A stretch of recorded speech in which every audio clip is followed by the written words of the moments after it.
Hello, you're welcome. This is day five. Day five, and we are actually doing very well. Day five, this is about half of the challenge, okay? Because we have 10 days to go and we're on day five. I must say, well done, okay, for staying through to this point. We're almost getting there by the grace of God. So, day five. We're going to be looking at a very special topic today, which is observing family digital breaks.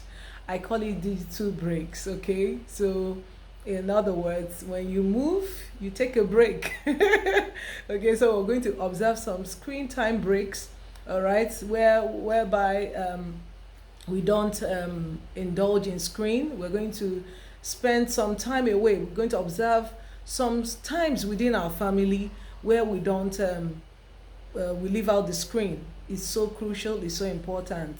And I was able to discover certain times within the family time that we can actually separate to observe these times.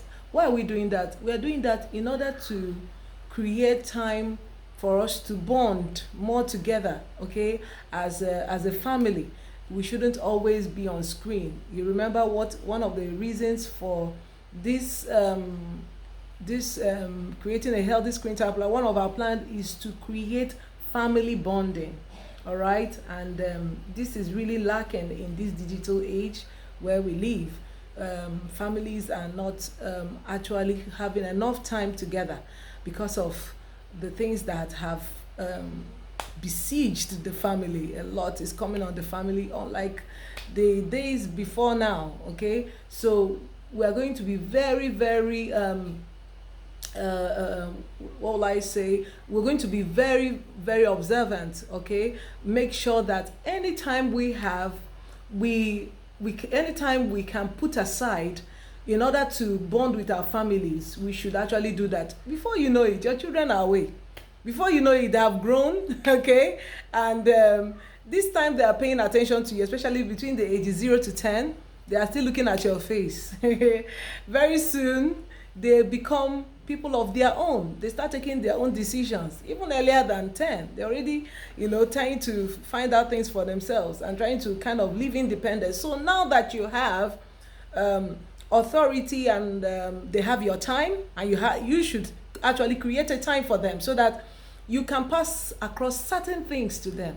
A lot of things are really missing within the family system, all because children have not really bonded very well with their family, especially their parents, okay? So we want to achieve that. So we need to observe digital breaks. Now, one of the times is meal times.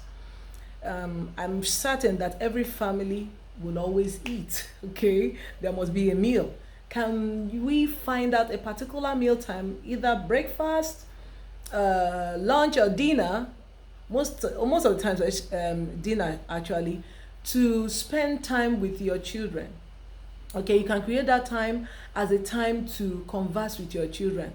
I know most of us are busy, but then what can we do? We can create one particular day, okay, in the week, that a meal time within the week that you can spend with your children, converse with them and talk with them. Also, it will create a time for you to actually tell them about your own struggles within the day.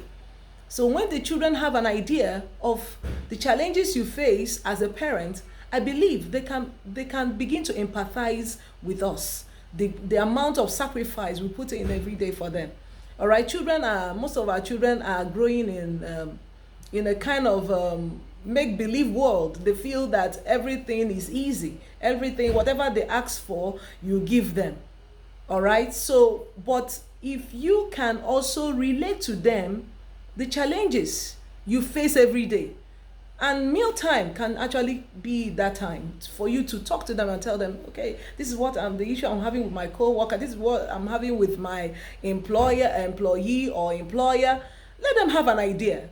You may not believe how much they can start, feeling for you. They can now start thinking, oh, let me not bother my parents by being obedient. Your children can actually develop the heart of obedience when they know the things you are going through. But then you must converse with them, not you must tell them things that are not very, all right, things that children can handle. Okay, just little things they can actually take in. There are things that are too matured for them. Okay, so you must tell them things that they can actually relate with. So meal times is that good time. So we want to put away the screen. The screen has kind of taken that time away. Okay, most families, even when they're on the dining table, we are still on our phones. Can we just find a place around the dining area where we keep our phones away? Okay, everyone, all gadgets should be kept at a particular place while we eat our meal. All right, the TV should be off while you are eating that meal, so that you can talk to your child. Then your child, you find out, ask him or her some questions that about their day, about their friends, about their teachers, you'll be surprised the kind of things they will share with you. Most of the times, children just need our attention. Most of their tantrums is actually is actually from trying to get your attention. Most of the tantrums, all right, when you find them rolling on the floor, they just want to get your attention. They just want to see whether mommy cares. That cry that is too loud is still your attention they need. So is what we can do to have those necessary bonding time with them. Then driving time. Okay, if you are not the one, if you're not the one taking them to school or taking them out, fine. But if you happen to be in the car with them, maybe taking them to school, can you make it a time for conversations? Can you make it a time to tell them stories, even about yourself while going to school? Things they can relate with. Tell them. So rather than one person with one tablet here or one iPad here pressing away, this is a very good time to bond with your children. Before you know it, they have gone. So we have to try to maximize the time we have with our children. So that is another time, driving time. Then homework time. Most times our children are left to themselves while trying to do their homework. Maybe you have a very independent learner, okay? But you can also find a way to ask them questions when they are doing their homework. I will always advise that you create a special place within the home where they can do their homework. It gives them this idea that this place is for homework. So once they come back from school, that is where they place their books and they come to do their homework. So that way they are kind of programmed to see that place as a place to study, all right, and do their homework. And then when they're doing their homework, can you participate? When they're asking you questions, can you be involved, okay, to know their struggles and help them? Most times parents will make the best of teachers. I'm telling you, to our children, we seem to understand how best they can learn more than their teachers. Not all the time, although, but then there's a role you can play in teaching them certain things about their different subjects. All right, so it's really nice to also use the homework time and make sure that screen is away unless the homework requires internet or screen. All right, so if it doesn't require screen, please can you take that away from the homework area, all right, so that they can actually focus on what they are supposed to be doing at that time. Then school time, when they are preparing for school, is also a time to put away the screen. The screen has a way of stimulating their brain, all right, so they don't need screen right before attending school. So if you are doing that, you may be harming them, okay? So can you put away the screen? No matter how they cry. You must have to try. A lot of people are struggling with this. You know, notice early in the mornings they have to play a particular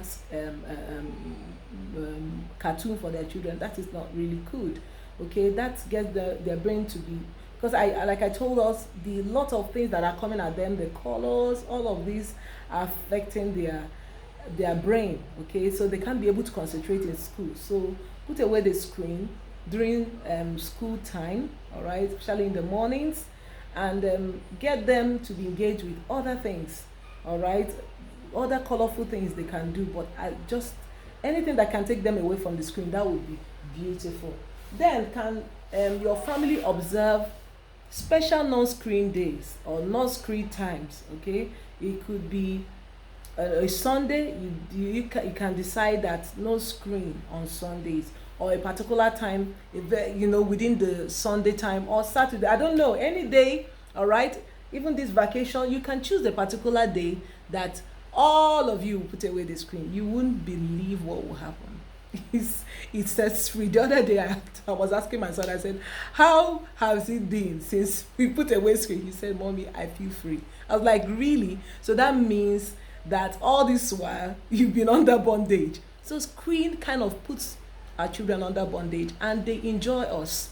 Okay, so you can decide after church, why not put away the screen on Sunday and really spend time with your children, play Ludo games, play all manner of games with them, and all these things will leave beautiful memories in their heart. You'll be surprised. Your children may not remember all those things that you bought for them, but those times you spent with them, they will never forget. I myself, I don't forget my childhood, and these are the things that really make the most meanings. Okay, so I leave you here, and I want to hear feedback. I want to get a feedback on this work, whereby we go to our different homes and start applying these things. Thank you, and God bless. Bye.